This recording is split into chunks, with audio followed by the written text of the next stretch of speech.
Hello everyone, and with today's 5 minute session, I'm going to show something very interesting, which is recently working on that, and yeah, I'll go from here. So basically, as something's called dynamic nav tab uses React Redux. So means is the reason why I'm using React Redux because it's Redux stays able to cross application, right? And then I build this dynamically, which is mean those tabs follow those tabs information can be loaded anywhere throughout your entire application, right? So that's what it's called. This is a tab, nav tab, so we can navigate it through the entire application. So this is will be the fact that you see. And if you're interested, let's quickly jump on to the the you know those code. Okay, here is the code. So basically, I have a four files. In order to make that happen, I have four files connected together. So this is app.js file, and this is really is the component, is the home component. Really is this the button click. Okay, and then yeah. And so from here, and then the app.js file, which is initial file, we always want to bring in, the initial tab or the tab following the tabs array, right? And then really it stores inside of the, the state, which is right here. We have a tab collections, current tab, right? And edit the tab and then also edit the tab name mode. So we also can change it. We can re-editing those tabs, text as well. But I'm not going to do this today. We're going to focus on here. One is tab and also just current tab. Okay, those is inside the state, right? Redux state. Okay, and yeah, let's jump on deep into a little bit more about app.js file. So this is app.js file right now.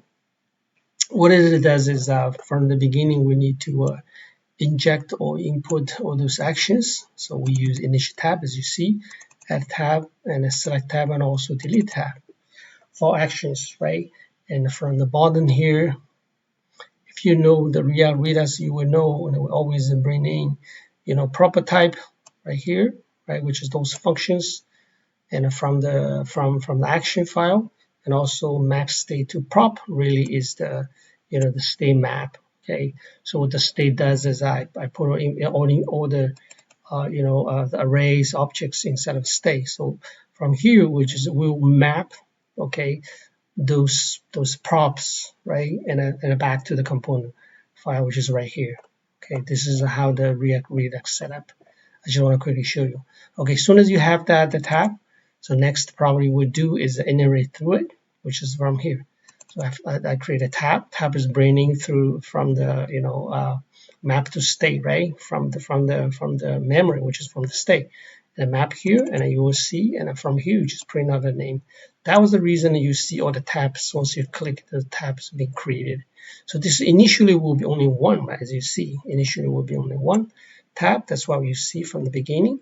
And then later on, so once you click on the added to a new nav tab dynamically, the button, remember I showed you the button right here, right? So what it does is really is unclick a function will be raised, and which is added tab actions will be called. Add a tab right here. So this is action, right? And then bring in two parameters. So properties, first name, last name. Let's say, forget about the component as I mentioned about. So you can bring in different components, right? Okay, the child component, I mean. So from here, right, what add a tab does is really is like, bring in object first, right? And we'll assign the new objects called name and again components, something, so on and so forth, right? We'll bring in here, and then from here, and it will dispatch a actions called create a tab action.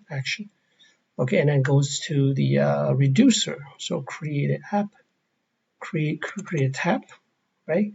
So this will be triggered, which is mean, okay, from here, see, bring the entire state here, and then the also tab as well, and added a payroll as the new props, and then add it to it, and then set the current tab as the payroll.